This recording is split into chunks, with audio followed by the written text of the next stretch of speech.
Hey, welcome back in, everybody. We are Sports Take, JAKIB Sports YouTube Network. Barrett Brooks, Derek Gunn, Rob Ellis. Great to have our next guest on. We haven't talked to him since, I think, the playoffs last year, but it's always awesome getting his insights. Of course, out of Roman Catholic Temple University, played for the Sixers 04-05 season. And, of course, you can catch him every pre- and post-game show on NBC Sports Philadelphia. The one and only Marc Jackson. What's happening, Marc? What's up, fellas? How y'all doing tonight? What's going on, man? Your world, man. It's your world, man. What's going on, bro? Not much.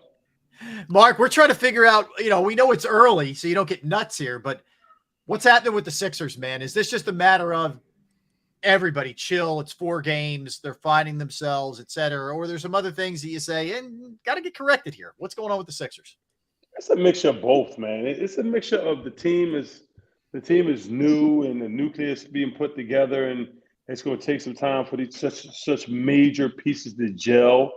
Like if you think of the starters, you have, Maxey, James, Tobias, Joel, now PJ Tucker, and now your 6th, 7th, and 8th men are all new guys.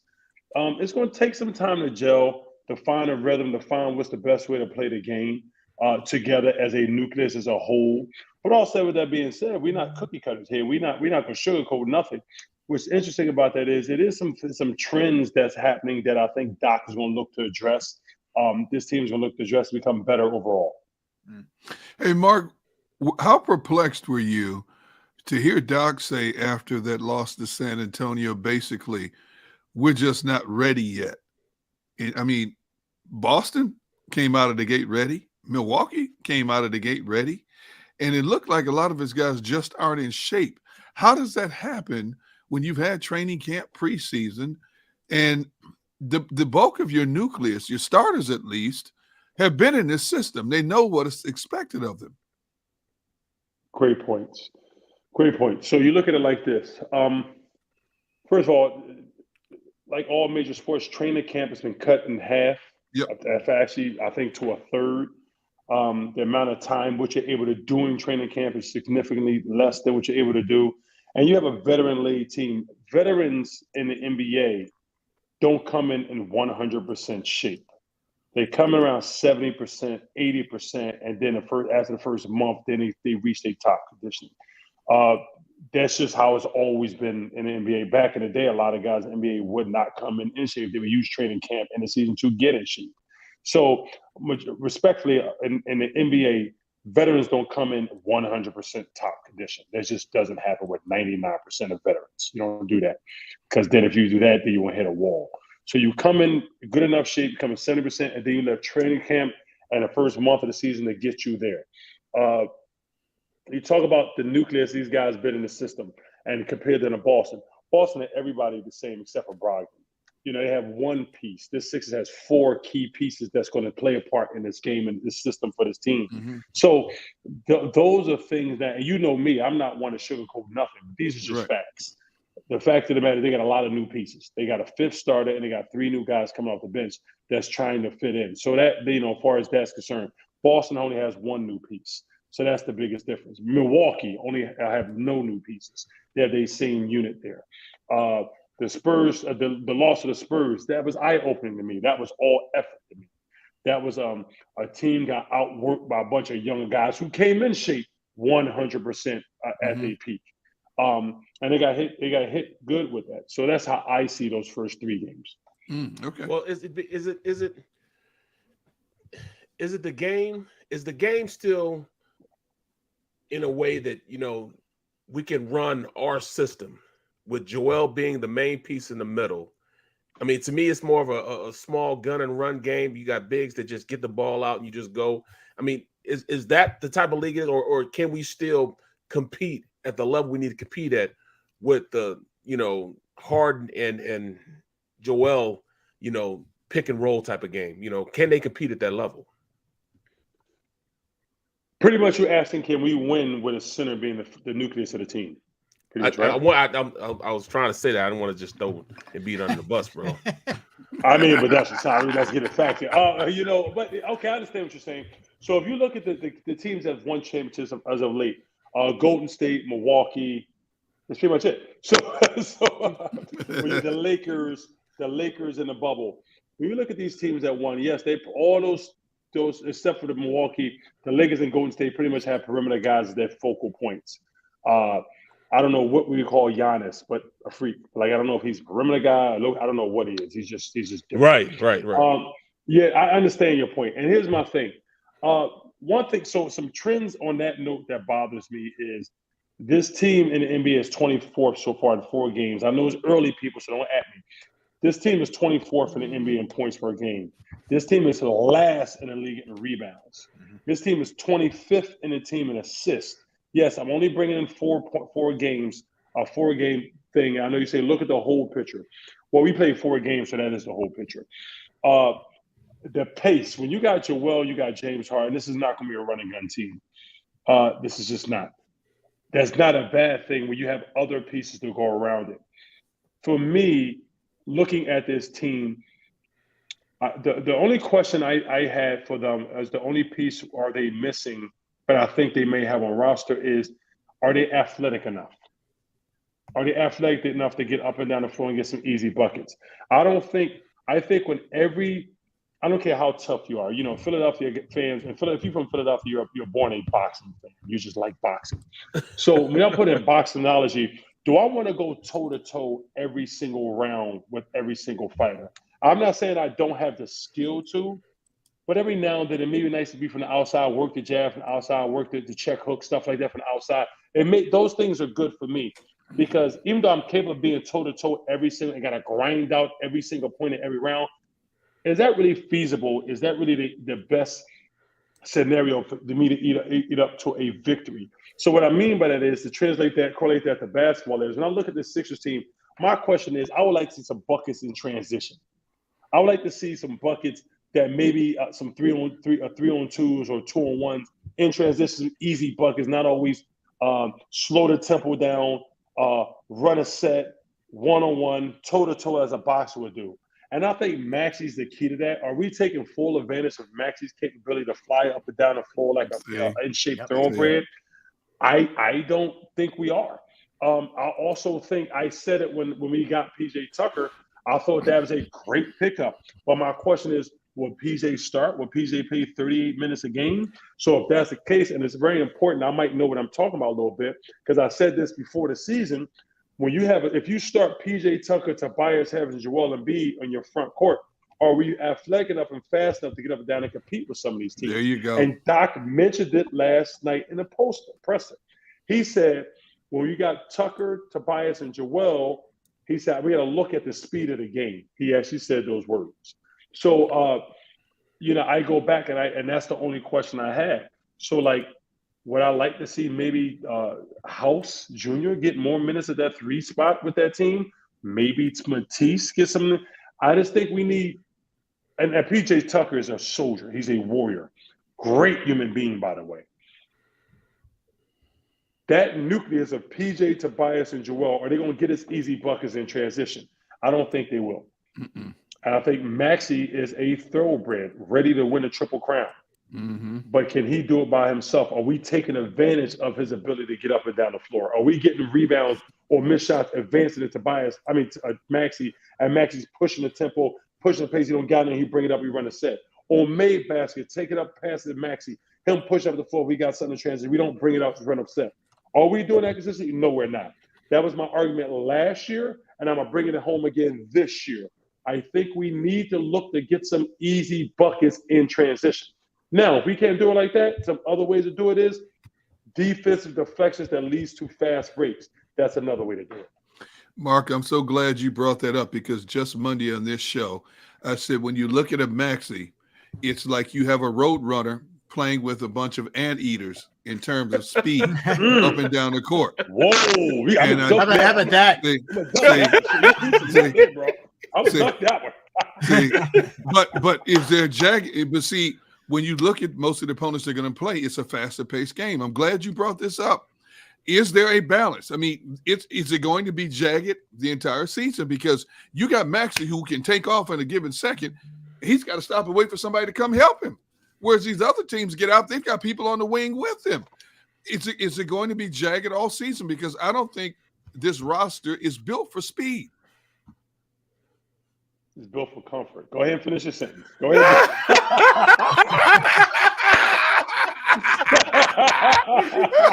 You say it's built for comfort, huh? You're wrong for that, man. Let me finish it for you. But what you saying is facts. I won't call them anteaters because I think Tobias can get out too. I really think I've seen Tobias up on the wing with Maxey running in transition on makes and misses. But are we taking advantage of it? In spurts. Absolutely in spurts. Yeah. But one thing was interesting about that is, do we have different people can say, and here, let's look at the other side of the argument, gentlemen. The other side of the argument is, okay, with that starting five, with those four other guys, not excluding Maxey, do we have those thoroughbreds? We might not, but we coming off the bench with some. David House Jr. likes to run a gun. Anthony Melton likes to run a gun. Montrezl Harrell can get up and down. So we do have some thoroughbreds ready to come off that bench to give us another look, to kind of switch the pace up a little bit, to give us different ways.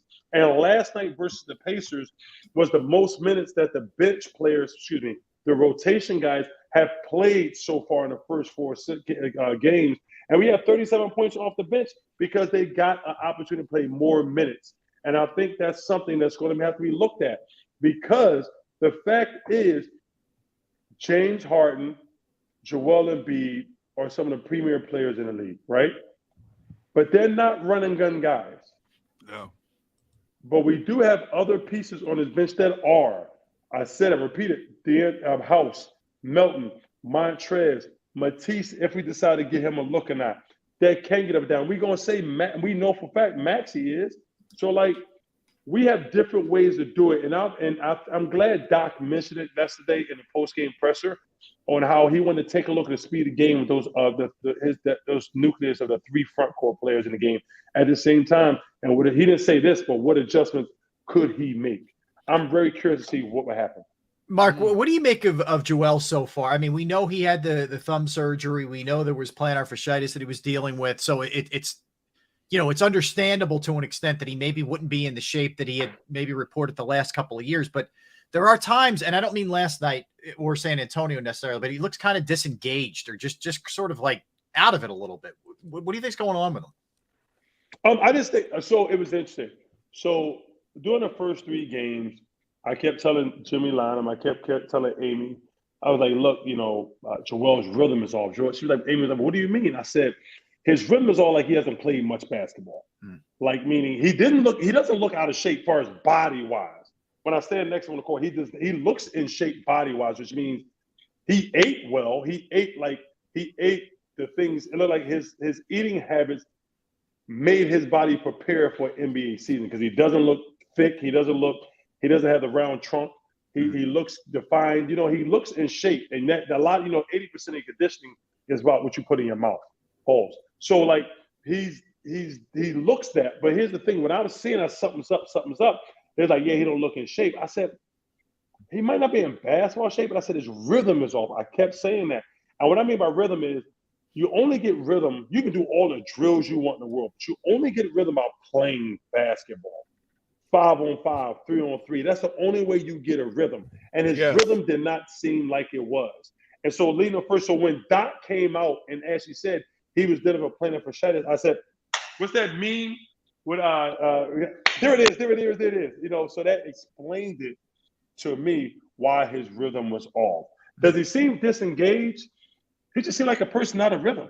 Can that look disengaged at times? Absolutely, guys. It can look like somebody's disengaged because their rhythm is just not there. They're not in tune. They're not in flow with the pace of the game, which sometimes make them look like they're in no man's land. And that's what it looked like with Joel a few times. Hey, Mark, again, based on a 4-game sample, what are we to make of Thibault's role on this team? I mean, I'm thinking, why is he back? He can't even get off the bench. Well, that's a good point. That is true. But I think they really want to see what can they get from this nucleus, these guys who they brought in to play many minutes. Respectfully, Matisse Thybulle top 5 players in the NBA as far as defensively. Top 5 players in the NBA defensively. Maybe top 10, he gets second team. But to me, he is the prominent defender in the league. And one thing that the coach is and the organization say, we need some guys that can play both ends of the floor. Matisse is great defensively. He's also a liability defensively. Can he get better? Yes. Can this be his year? Yes. But we've been saying that since rookie year. Can we get him progressing throughout the season to give us something on offense? And they said, you know what? We're trying to win a championship right now. If we wait on him and see if he can get it to us, like, are we going to be waiting the whole season and it never comes? But we can bring some guys here that has shown the ability to play both ends. Montrezl Harrell, so he's a scorer, he's a rebounder, he could be a tough guy. PJ Tucker, great defensive guy, prominent, prolific three-point shooter from the corner. Melton, 40% three-point shooter last year, also a defender who can be a combo guard, so you know he gives you both. House Jr. has been a 3-and-D guy, shot over 40% last year, high 40s last year. So we bring in guys that have shown that they can do it now. We don't have to guess to think, is it ever going to come? They show that they can do it. They've been proven they can do it. So I think they want to give these guys who've shown that they have been proven that this is how we play. You don't have to guess if we can do it. We've shown you year in and year out that we can continue to bring that to your ball club. So that's why I think he's out of the rotation now. Well, let me ask you this then. So, I mean, will there be a problem when you put those guys in? When you put in Melton, Harrell, House, PJ Tucker, and then you put in Tyrese Maxey. You come out with that lineup. Will your top guys be able to deal with that? Will the top players be able to deal with playing with the rotation guys? Absolutely. And I think that's something that Coach Doc Rivers will look to do. Like, so right now, it was the Milwaukee game. So let's go back to the Milwaukee game. I was sitting courtside with a friend of mine. Sitting courtside, I'm watching. I was raised by my grandmother, guys. We had this conversation. I like soap operas. So it's a game within the game when you watch an NBA game. So even though the NBA game up and down, you see the guys that score. That's the young and the restless, right?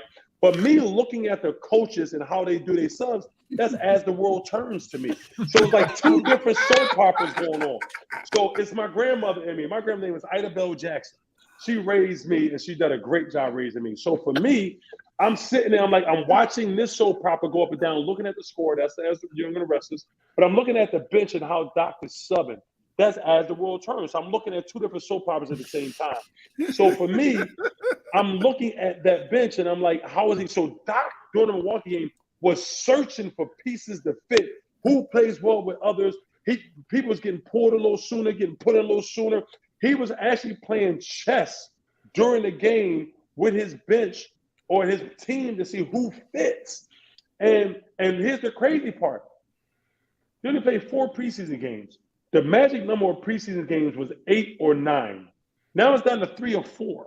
Normally we would do this in 5, 6, 7, and 8 preseason games, but you no longer had that capability. So now you have to do it on-the-job training, in-person training, how to see who fits. So I was watching the game.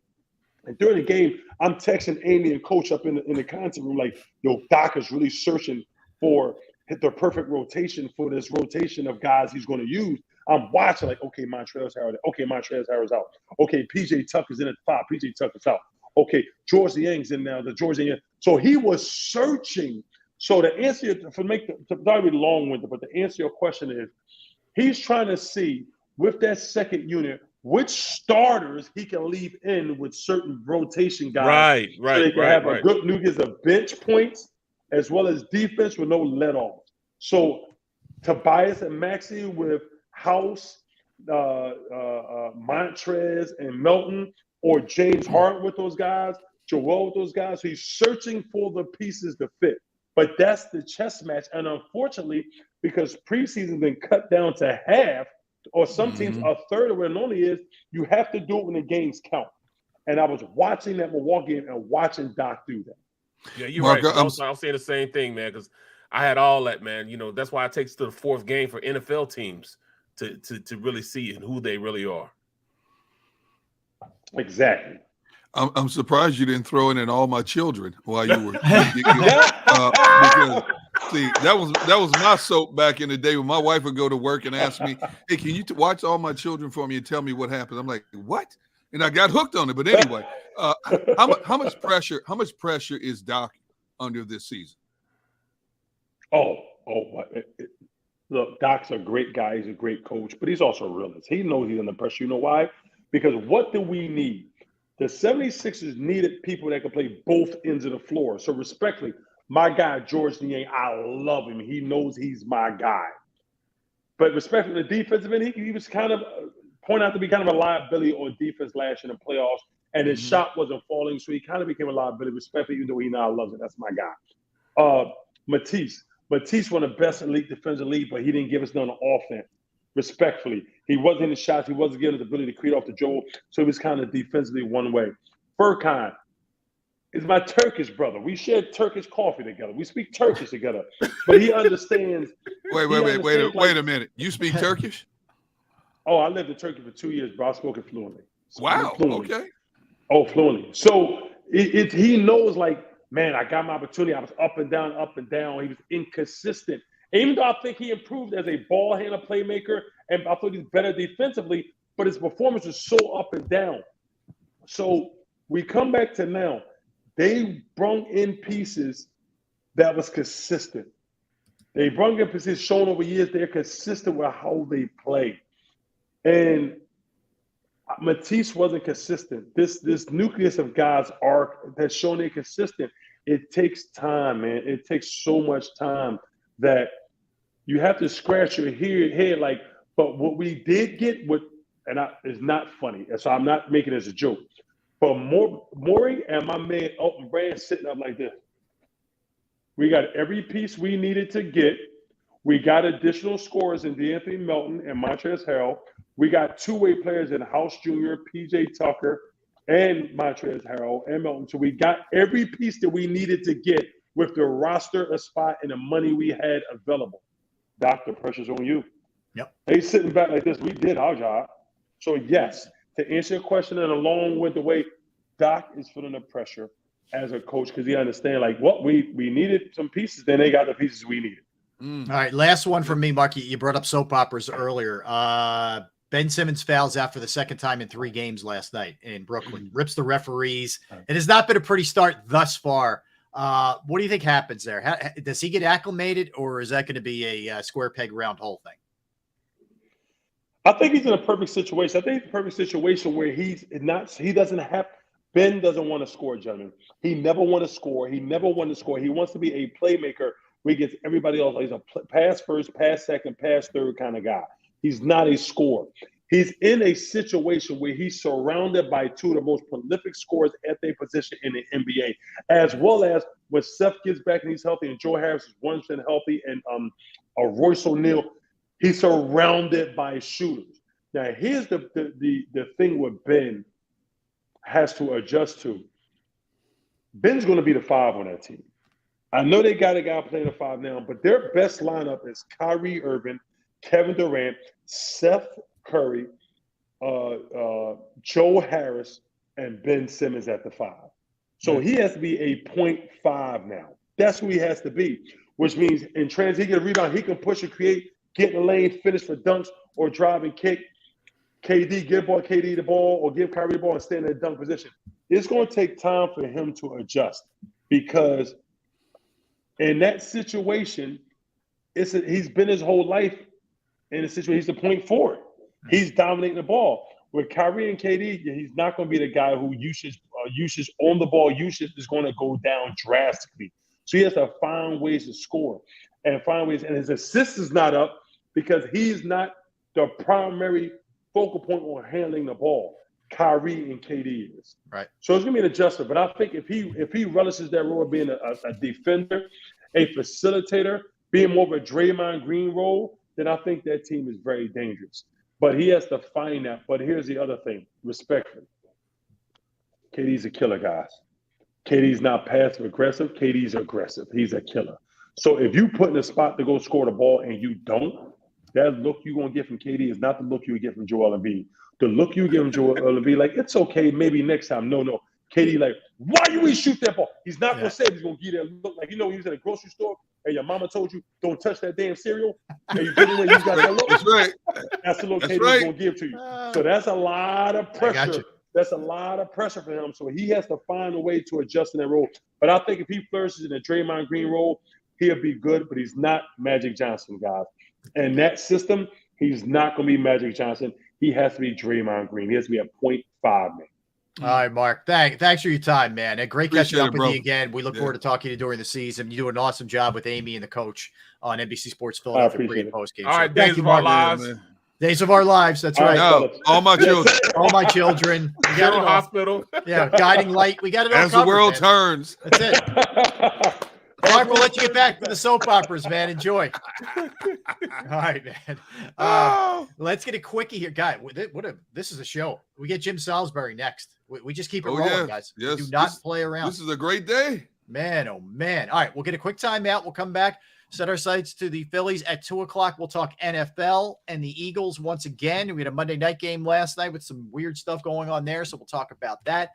Don't go anywhere. Barrett Brooks, Derek Gunn, Rob Ellis. I want to tell you about Station Tap, because Station Tap, to me, when you look at, all the great alternatives and options that you have this weekend coming up, and this is October 29th, so we're just 4 days away. It's the Fall Fest, all right? The Fall Fest, October 29th from 12 p.m. to 6 p.m. Live music with Round Tower, beer garden, kids costume parade, food vendors, craft vendors, Station Tap open with outdoor seating, Fern Boulevard, Drexel Hill. Get on out. They have amazing food, all kinds of craft beers on tap, every option that you could possibly want, and you can take care of the kids as well. Again, it's the Fall Fest, Station Tap Catering. This is October 29th from 12 p.m. to 6 p.m. Live music with Round Tower, beer garden, kid costume parade, food vendors, craft vendors, and all. Station Tap. You don't want to miss it. Welcome to Pond